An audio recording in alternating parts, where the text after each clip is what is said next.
In 1995, a woman walked into one of the most modern hotels in Norway. She was calm, well-dressed, confident.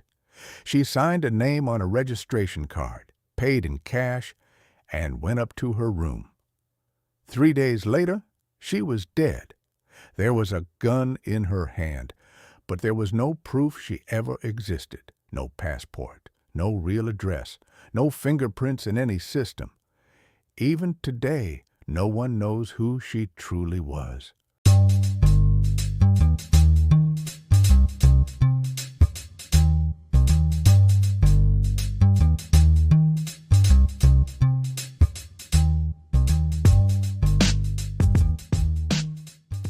The Oslo Plaza Hotel was not a cheap place. It was tall, modern, popular with business travelers and diplomats. Security was not weak. This was not an anonymous roadside motel. On May 31st, 1995, the woman approached the front desk. She gave the name Jennifer Fairgate, sometimes written as Fergate. The address she listed was in Belgium. Investigators later confirmed the street did not exist. The phone number was fake. Still, she was given room 2805. Witnesses described her as elegant, mid-20s, around 5 feet 7 inches tall, dark hair, well-groomed. She wore quality clothing, but something was unusual. Every clothing label had been carefully removed, not torn, cut, professionally. Even her shoes had no brand markings. She kept to herself. She rarely left the room. She ordered small amounts of food. No alcohol. No guests were seen entering. She did not use the minibar. She did not make phone calls from the room. At least, none that were recorded. She seemed like someone waiting. But waiting for what? On June 3rd, a sharp sound was heard from the 28th floor. Some staff thought it was construction. Hours passed. No one checked immediately. Later that evening, a staff member entered room 2805. The woman was sitting upright on the bed. She had been shot in the forehead. A Browning 9mm pistol was in her hand. The room was tidy. There were no signs of struggle. Investigators immediately noticed something strange. Her body was positioned neatly. Too neatly, some said. The angle of the gunshot raised questions. Gunshot residue tests were inconclusive. There were no clear fingerprints on the weapon, not even hers. The serial number on the gun had been professionally removed. Her suitcase was nearly empty. A few clothes, toiletries, no personal letters, no photographs, no travel tickets, no wallet, no keys. It was as if she existed only inside that hotel room and nowhere else. Police searched international databases. No missing persons report matched her description. Interpol found nothing. Her fingerprints were not in any criminal system.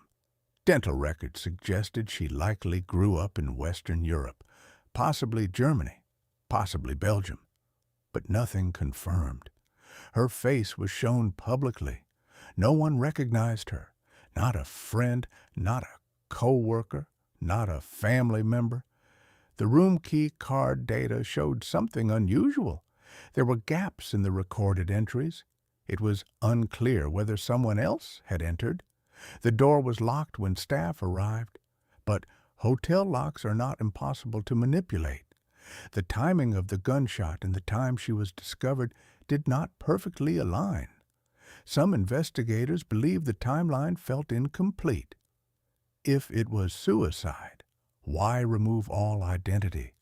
Why use a gun with a filed serial number? Why cut every clothing label? Why give a fake address? Why travel internationally just to die in a hotel room? If it was murder, how did the killer leave unnoticed? Why stage it as suicide? And why has no one spoken in nearly 30 years? Some believe she deliberately erased herself. A person trying to disappear. Others suggest intelligence work. The Cold War had only recently ended. Europe was still adjusting, but there is no evidence proving espionage, only speculation. She was buried in Norway under the name Jennifer Fairgate, a name that was never proven real. Her grave remains there today, maintained, visited by curious people, still unidentified. In recent years, journalists and independent investigators have reopened the case. Advanced DNA testing has been proposed. Some progress has been made, but no official identity has been confirmed. The mystery remains active. It is not the gun. It is not the fake name. It is not the locked door. It is this. In the middle of a modern European capital, in a busy hotel, a young woman stayed for 3 days. She spoke to staff. She walked the hallways. She existed. And when she died, no one on earth claimed to know her. She arrived alone. She left no past behind, only questions, a room number, a false name, and a silence that has lasted for decades. Who was Jennifer Fairgate? And how does someone live an entire life without leaving a trace?